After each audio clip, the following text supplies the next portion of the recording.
அறிவுக்கு உட்பட்டது என்பதை புரிய முடிகிறது.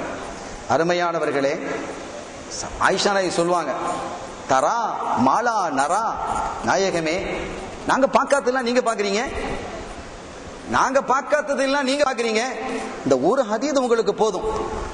தரா மாலா நரா, நாங்கள் பார்க்க முடியாதவைகளை எல்லாம் நீங்கள் பார்க்கிறீர்களே, எனவே இருவரினுடைய பார்வையும் ஒன்று அல்ல என்பதை நாம் விளங்கிக் கொள்ள வேண்டும்.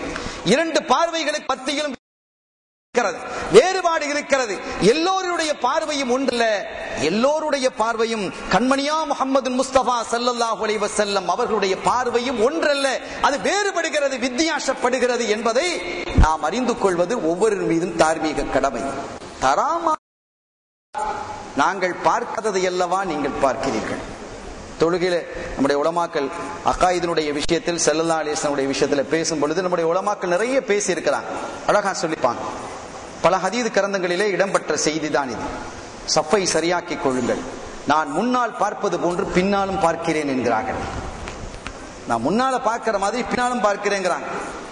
இதுல பெரிய வேடிக்கை என்ன தெரியுமா? நிறைய குர்ஆன் ஹதீஸுக்கு விளக்கம் சொல்வதற்கு என்றே அல்லாஹு தஆலா அனுப்பி இருக்கிற மாதிரி தங்களை கற்பனை பண்ணி கொண்டு குர்ஆனும் தெரியாமல், ஹதீஸும் தெரியாமல், வழியும் தெரியாமல், ஒளியும் தெரியாமல், ஒன்றும் தெரியாமல் தாங்களும் வாள்ளுகளாக ஆகி முதில்லுகளாக இருந்து அடுத்தவர்களையும் வழிகெடுத்துக் கொண்டிருக்கக்கூடிய தங்களை தௌஹீத்வாதிகள் என்று சொல்லக்கூடிய வஹாபிகள் என்ன சொல்வார்கள் தெரியுமா? இந்த ஹதீஸுக்கு அவங்க விளக்கம் சொல்றாங்க. எங்க நாட்டில எல்லாம் எப்படி விளக்கம்? சுப்ஹானல்லாஹ், துனியால யாரும் இவ்வளவு விளக்கம், அவ்வளவு அற்புதமான விளக்கம். நான் முன்னால் பார்ப்பது போன்று பின்னால் பார்க்கிறேன். எவ்வளவு பெரிய விஷயம் இது. அதுக்கு அவன் சொன்ன விளக்கத்தை நீங்க பார்க்கணும். எந்த முஹத்திதீன்களாலும் இப்படி ஒரு விளக்கம் சொல்ல முடியாதுங்கிறத நாம் ஒத்துக்கொள்வோம். எந்த முஃபஸ்ஸிரீன்களாலும், எந்த ஆரிஃபீன்களாலும், எந்த ஆஷிகீன்களாலும், எவ்வளவு பெரிய முவஹ்ஹிதீன்களாக இருந்தாலும் கூட இப்படி ஒரு விளக்கத்தை சொல்ல முடியாது. அவர்கள் சொன்ன விளக்கம் என்ன தெரியுமா? முன்னால் பார்ப்பது போன்று பின்னாலும் பார்க்கிறார்கள். இந்த ஹதீஸ் சரியானது, அதை நாங்க ஒப்புக்கொள்றோம். அதனுடைய சனது மிக சரியாக இருக்கிறது, அதை நாங்கள் ஒப்புக்கொள்கிறோம். ஆனால் அதற்கு விளக்கம் என்ன தெரியுமா? இந்த சுன்னத்துல் ஜமாஅத்தினுடைய உலமாக்கள் சொல்வது போன்று அல்ல, முன்னால் பார்ப்பது போன்று பின்னால் பார்க்கிறான் என்று சொன்னது. இப்படி முன்னால் பார்ப்பது போன்று நான் திரும்பி இப்படி பின்னால் பார்க்கிறேன். எவ்வளவு விளக்கத்தை பாருங்க. அவர் திரும்பி பார்க்கறாங்களாம். நாங்க பார்க்கலையா? அதை நான் தான் திரும்பி பார்க்கிறேன், நீங்க தான் திரும்பி பார்க்கலாமே. இவர்களுடைய கண்டுபிடிப்பு. ஸல்லல்லாஹு அலைஹி வஸல்லம் அவர்கள் சம்பந்தப்பட்ட செய்திகள் எதுவாக இருந்தாலும், உயர்வு, அவர்களுக்கு உயர்வு தரக்கூடிய செய்திகள் எதுவாக இருந்தாலும் அதை எப்படியெல்லாம் குறைத்து பேசுவது என்பதற்கு சிந்தித்து அதுக்குன்னு ஒரு நேரத்தை ஒதுக்கி சிந்திப்பாங்க போல. இதுக்கு எப்படி பேசலாம்? இது ஒரு பேச்சா? முன்னால் பார்ப்பது போன்று பின்னால் பார்க்கிற, திரும்பி பார்க்கிறேன், இது ஒரு பேச்சா? இது ஒரு விளக்கமா? துனியால யாராவது இப்படி ஒரு விளக்கத்தை சொல்லுவாங்க? சொல்லியிருக்கிறாங்களே இவங்க தான். இவங்களை தவிர இப்படி அதிசயமாக பேசக்கூடியவர்கள் இவர்கள் தான். அருமையான பெருமக்களே, நபிகள் ஸல்லல்லாஹு அலைஹி வஸல்லம் அந்த ஹதீஸினுடைய தொடரில் அடுத்தடுத்து வரக்கூடிய ஹதீஸுகளிலே நாம் பார்க்க முடிகிறது. நான் அழகாக தொழுங்கள், உங்களுடைய ருக்கு எனக்கு மறைந்ததல்ல சொல்றாங்கல்ல. லா யக்ஃபா அலைய ருக்கூஉக்கும் வலா சுஜூதுக்கும், உங்களுடைய ருக்குவும் உங்களுடைய சுஜூதும் எனக்கு மறைந்தல்ல. இப்ப அவங்க என்ன விளக்கம் சொல்லுவாங்க பாப்போம். தக்பீரை கட்டி தொழுகிறாங்க. தொழும்போது ருக்கு சுஜூது மறைந்தது இல்ல தானே? அல்லாஹு அக்பர் ஸல்லல்லாஹு ருக்கு போயிட்டாங்க. எல்லாம் இப்படி திரும்பி பார்க்கறாங்க. எல்லாம் ருக்கு சரியா செஞ்சுக்கிறாங்களா? இப்படியா? சுஜூதுக்கு போனது எல்லாம் இப்படி பார்ப்பாங்களா? இதுவா அர்த்தம்? அதற்கும் கூட அவங்க கற்பனையா ஒரு அர்த்தம் சொல்லலாம். வழிக்கு வழிதான் எப்படி தேடுவார்களே, அதுக்கு நாமே சொல்லி வச்சுட்டா நல்லது. இப்ப நம்ம ரெடியா இருந்துக்கலாம். என்ன விளக்கம் சொல்லுவாங்க தெரியுமா? அதற்கு அப்படி ஒரு விளக்கம் சொல்வதாக இருந்தால், ஜமாத்து நடத்தும் போது அல்ல, தனியாக யாராவது தொழும் பொழுது அவர்களுடைய ருக்குவும் சுஜூதும் எனக்கு மறைந்ததல்ல. இப்ப ஸல்லல்லாஹு சும்மா உட்கார்ந்துட்டு இருக்கிறாங்க, ஒருத்தர் வந்து தொழுகிறாரு, ருக்கு சுஜூது மறைந்ததா? அவங்களுக்கு என்ன, எனக்கு தான் மறைஞ்சது இல்ல, உங்களுக்கு தான் மறைஞ்சது இல்ல, நானும் தான் பார்ப்பேன், நீங்க தான் பார்ப்பீங்க. இது என்ன? இது எதற்கு ஒரு ஹதீஸாக இதை சொல்லணுமா? ஆனா அதுக்கு அதுதான் ஹதீஸ், அப்படிதான் விளக்கம் கொள்ளணும்னு சொன்னா என்ன செய்ய முடியும்? அதுக்கு என்ன செய்ய முடியும்? அதை யாரும் தடுக்க முடியாது. அருமையானவர்களை, இப்படிப்பட்ட ஒரு விளக்கத்தை சொல்கிறார்கள். ஆனால் அவர்களாலும் விளக்கம் சொல்ல முடியாத அடுத்த தொடர் அவர்களுக்கு கஷ்டத்தை. ஏதாவது ஒரு புலம்பி வைத்தாலும் நக்கலாக, காமெடியாக, நிறைய காமெடி தான் அவங்களுடைய பேச்சுகளை பார்த்தா நிறைய காமெடியா தான் இருக்கும்.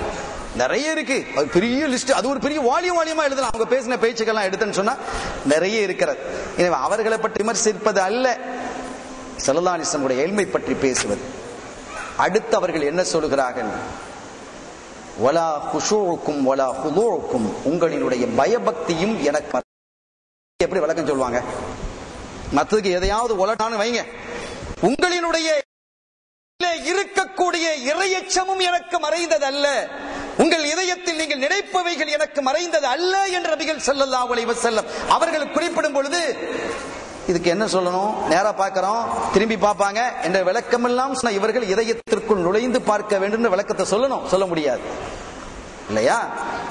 கண்மணி ஸல்லல்லாஹு அலைஹி வஸல்லம் அவர்களினுடைய நமது இதயத்திற்குள் எழும் எண்ணங்களையும் உற்று நோக்கும் ஆற்றல் படைத்தவர்களாக அருள் நபியா முஹம்மதுன் ஸல்லல்லாஹு அலைஹி வஸல்லம் அவர்கள் விளம்பி இருக்கிறார்கள் என்பதை இந்த செய்திகள் எல்லாம் நமக்கு தெளிவுபடுத்துகிறது. ஒரு யுத்தத்துக்காக போயிட்டு இருக்கிறாங்க. ஸல்லல்லாஹு அலைஹி வஸல்லம் சஹாபிகளை அனுப்பிட்டு பின்னால வர்றாங்க. வரும்பொழுது அவங்க பின்னால வந்து கேட்கிறாங்க, தோழர்களே, முன்னால போன சஹாபிகளை இவங்க அடைஞ்சுக்கிட்டாங்க, வேகமா வந்து பிடிச்சு கேட்கிறாங்க, இப்போது யாராவது போனார்களா, வெள்ளை குதிரையில் போனார்களா என்று கேட்டாங்க. ஆமா நாயகமே, திஹ்யத்துல் கலபி போனாங்க. சஹாபிகள் சொல்றாங்க, திஹ்யத்துல் கலபி அவர்கள் குதிரையிலே சென்றார்கள். கண்மணி ஸல்லல்லாஹு அலைஹி வஸல்லம் அவர்கள் சொன்னார்கள், அவர் திஹ்யத்துல் கலபி அல்ல, அவர் ஜிப்ரீல் என்று சொல்கிறார்கள் ஸல்லல்லாஹு அலைஹி வஸல்லம். தோற்றத்திலே திஹ்யத்துல் கலபியினுடைய தோற்றத்திலே ஜிப்ரீல் வருவாங்க. ஏன் அந்த தோற்றத்துல வர்றாங்கங்கிறது கூட எழுதி வச்சிருக்காங்க. அந்த சப்ஜெக்ட்டுக்குள்ள நம்ம நுழையல.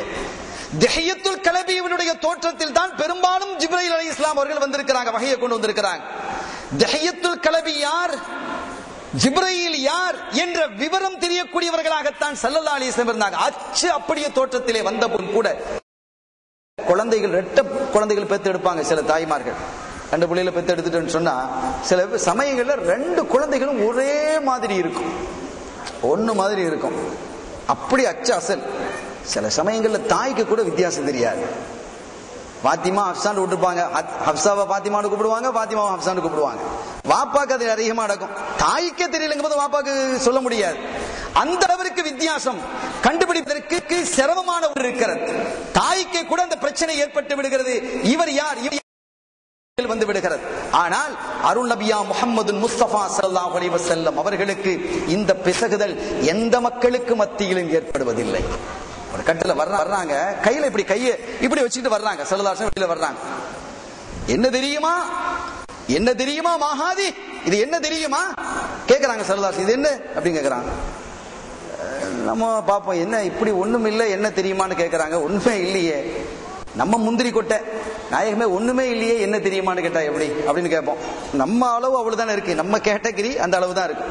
சஹாபிகளுக்கு அவங்க சொல்லுவாங்க, ஸல்லல்லாஹு அலைஹி வஸல்லம் அல்லாஹு ரசூலு ஆலம் விளக்கம் சொன்னாங்க. இதிலே இருப்பவர்கள், இதிலே ஒரு பட்டியல் இருக்கிறது. இந்த பட்டியலிலே இருப்பவர்கள் எல்லாம் சொர்க்கவாதிகள், இந்த பட்டியலிலே இருப்பவர்கள் எல்லாம் சுவனவாதிகள், இந்த பட்டியலிலே இருப்பவர்கள் எல்லாம் நரகவாதிகள். அத்துணை பெயரும் எனக்கு இதயத்திலே பதிவாகி இருக்கிறது என்கிறார்கள். சுப்ஹானல்லாஹ். நீங்க கம்ப்யூட்டர்ல எவ்வளவு பதிவு செய்வீங்க? இன்னைக்கு உலகத்திலே 700 கோடி மக்கள் வாழுகிறார்கள் என்று சொன்னால் 7 கோடி மக்களுடைய பெயர்களையும் அவர்களுடைய பெற்றோருடைய பெயர்களையும் பிரித்து அறிந்து ஒரு டிஸ்க்ல ஏற்றக்கூடிய ஆற்றல் இருக்கிறதா? இதுவரைக்கும் கண்டுபிடிக்க முடியல. ஸல்லல்லாஹு அலைஹி வஸல்லம் சாதாரணமா சொல்றாங்க 7 கோடின்னு சொன்னா 700 கோடி, சாரி 700 கோடி. 700 கோடிகளுக்கு முன் இப்ப 700 கோடி, மரணித்தவர்கள் எத்தனை கோடி, இனி வருபவர்கள் எத்தனை கோடி, அத்துணையும் எனக்கு மறைவானது அல்ல என்கிறார்கள் நபி ஸல்லல்லாஹு அலைஹி வஸல்லம். இன்னொரு ஹதீஸ் நமக்கு தெரியும். ஸல்லல்லாஹு சொன்னாங்க, சொர்க்கத்துக்குள் கேள்வி கணக்கு இல்லாமல் அல்லாஹு தஆலா 70,000 பேரை நுழைய வைப்பான். லாயத்த தையர் அவர்கள் பறவை குறி பார்த்திருக்க மாட்டார்கள், அதை செஞ்ச ஒரு லிஸ்ட சொல்லிட்டு புகாரிலே இது வருகிறது. இவர்களுக்கு எந்த கேள்வி கணக்கும் இல்லை. லா ஹிசாப அலைஹிம், அவர்களுக்கு எந்த கேள்வி, விஐபிஸ் அவங்க எல்லாம் நேர டைரக்ட் சொர்க்கம் தான். கேள்வி கணக்குங்கிறதே ஒரு அதாபு தானே, கேள்வி கணக்கு ஒரு அதாபா இல்லையா? அதுவே அதாபு தான். ஒரு பிசினஸ் மேன் நல்ல பிசினஸ் பண்ணிட்டு இருக்கிறாரு, income tax officer sale tax officer வர்றாரு, கடைக்கு வர்றாருன்னு சொன்னால கடையை பூட்டி போட்டுருவாரு. அவருக்கு தெரிஞ்சதுன்னு வைங்க, கடை அன்னைக்கு பூட்டு, இன்னைக்கு லீவ் ஆயிடும். சரியாக வியாபாரம் செய்து கொண்டிருக்கக்கூடியவராக இருந்தாலும் கூட பயமா இருக்கு. நம்ம சரியான ஒண்ணு விவகாரமான பொருளை எடுத்துக்கிட்டு வெளிநாட்டுக்கு போகல, நம்ம ட்ரெஸ் இருக்கு, பொருள் இருக்குது, ஏதோ பிள்ளைகளுக்கு மிட்டாய் அது இது பொம்மை எதையாவது பொருள்களை வாங்கிட்டு போறோம்.